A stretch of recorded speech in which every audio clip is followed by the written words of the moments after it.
So the Midlands Championships just finished up, and there were a lot of great matches, a lot of upsets that happened along the way. So I'm just going to go division by division and show some photo highlights of some of the matches. Obviously, with Flow being the sole distributor here, it sort of limits what I can do from a video standpoint without getting copyright strikes on this. So I'll start at 125, where Spencer Lee was expected to run through the field, or at least all the way through until the finals, and all seemed well after Sunday. But Monday morning, news came out that he was going to medical forfeit in the semis. It's not clear what the issue was there, whether it was an issue with his knee that's been wrapped up all season, or whether it was like an illness or something with having to cut weight. But whatever the case may be, it took him out and it put Matt D'Agostino in the finals from Northwestern, or Michael, not Matt. Then the other semifinal, we had Brock Huggins of Indiana versus Pat Glory. And this match had a really unfortunate ending. So it was 6-5 going into the end of the third period, but Huggins had riding time. So Huggins gets in on a shot in overtime. Glory looks to pass the leg to defend and sort of come up with his own attack, as you can see here. And during this time, it was kind of unclear whether or not there was some back exposure for Glory and if there was enough to warrant a 2-point score for Huggins. But as he was trying to work his way on top, his knee gets caught up here, and he ends up injuring his knee, and it looks as though it was a pretty severe injury to the point where he's probably going to be out for the rest of the season. Now, given that this was the camera angle I had to work with, it's hard to tell what exactly happened. He was holding the outside of his knee, and it was the left knee here. So it's not clear where the torsion was, whether Glory was cranking on it, whether it got caught somewhere. You really just can't see enough from here. A leg entanglement like this, typically you're not going to blow out your knee. In that entanglement alone, there's going to be some other force that's being applied that it's just unclear from here. But whatever the case may be, Huggins gets injured. There was some question whether they would take this to review and Glory might give up the 2, and at that point Huggins would win even though he was injured.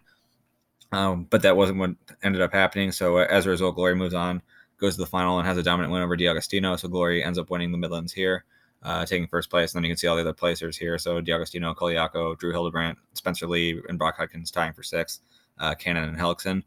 At 133, the 3 top seeds were really the most interesting people in this bracket, and that's what it ended up coming down to. So Austin DeSanto did his job on the top half of the draw as the number 1 seed. Then there was a really close match between Sebastian Rivera and Seth Gross. So we'll go into that here. For the most part, Gross dominated this match. He definitely dominated from standing. The one move that really cost him, though, was here while he was trying to maintain top position and maintain a ride on Gross. Gross ends up having Rivera chase him down, ends up throwing him, gets him on his back, so he gets 2 for the reversal, 4 for the back points, and then all of a sudden ends up 8-6. And there were a couple other opportunities where Rivera was close to getting a takedown to tie it up, and then be able to take advantage of that riding time that he had. But he was never able to finish. Gross was able to do just enough to defend, and as a result, Seth Gross gets the win there, which then moves us to the finals with Gross and DeSanto. Unlike the first time, Gross was actually getting in on shots here, so right away he got in on a low single after an extended period of time where he had to scramble through and keep looking for other options and ways to finish. He finally was able to finish. Then locked up a quick cradle on DeSanto.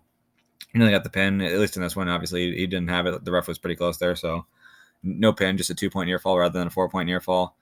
So they go back to center. Eventually, DeSanto is able to work his way back in, gets a takedown to bring it within 1 point and take away the riding time. Was really working hard at the end to try to take down Gross and take the lead back. But Gross was doing a good job of tying up his getting 2-on-1 on DeSanto and really stopping his forward momentum. DeSanto got pretty close to finishing here, but not quite close enough. And as a result, Seth Gross gets the win here. So now they're tied 1-1 and likely have 2 more matches set between the 2 of them. And I really can't wait for the next ones. But at least in this one, in the first one, DeSanto had all the takedowns. In this one, Gross had a couple takedowns versus DeSanto just getting the one at the end. But DeSanto was definitely coming on strong towards the end as well. So reason to believe that DeSanto has a shot at winning the next one. And also with Gross winning this one, obviously there's reason to believe that Gross could beat him again. At 141, not exactly the most exciting bracket, but Max Mirren was the number 1 seed from Iowa, and he did exactly what he was supposed to do. Ends up getting all the way through to the finals, faces Josh Heil from Campbell and wins that match. So just a quick highlight here. It was tied 2-2 late in the third. Mirren shoots in on a double, it looks like here, and eventually is able to get behind and get his 2 for the takedown. And then at the end, as Heil is down 4-3, looking for a late takedown to tie it up with Mirren having the riding time. Mirren was able to stuff it. And as a result, Mirren ends up getting the win here and wins the 141-pound title, which potentially could move him up in the rankings and put him in a top 8 position. But it looks as though Mirren is pretty much locked up that 141 lineup spot. At the start of the season, some people were thinking that Iowa might go another way rather than Mirren at 141. But I think at this point, it's pretty clear that they're going to ride with him for the rest of the season, unless that shoulder injury gets worse or if some other crazy thing happens. 149 was a really good bracket for Iowa in that they had three different guys who had shots at Austin O'Connor. So here you can see O'Connor had to go through Glosser, Turk, and then Lugo from the quarterfinals in. Got through Glosser just barely, got a really late takedown, and also took advantage of a stall call that was given to Glosser. He was down 5-3, so he gets the 2 for the takedown plus the 1 for the stall, so it doesn't even go to overtime. A little more dominant win against Vince Turk, and then against Pat Lugo. Lugo was just controlling him for the most part, did a really good job getting more takedowns. I don't believe that O'Connor took him down at all. I think Lugo had 3 takedowns in this match, and for him that was enough to get the win. So that's just enough here. At this point, Lugo didn't have the riding time point, so if O'Connor had gotten a takedown, he could have tied it up and sent it to overtime. Tried to go for a throw by on Lugo. Lugo pops back up, hits a throw by on him, and then ends up getting behind him, gets the 2. The ref was given the 2 there, and then ends up getting the win and winning that bracket. So then that moves us to 157.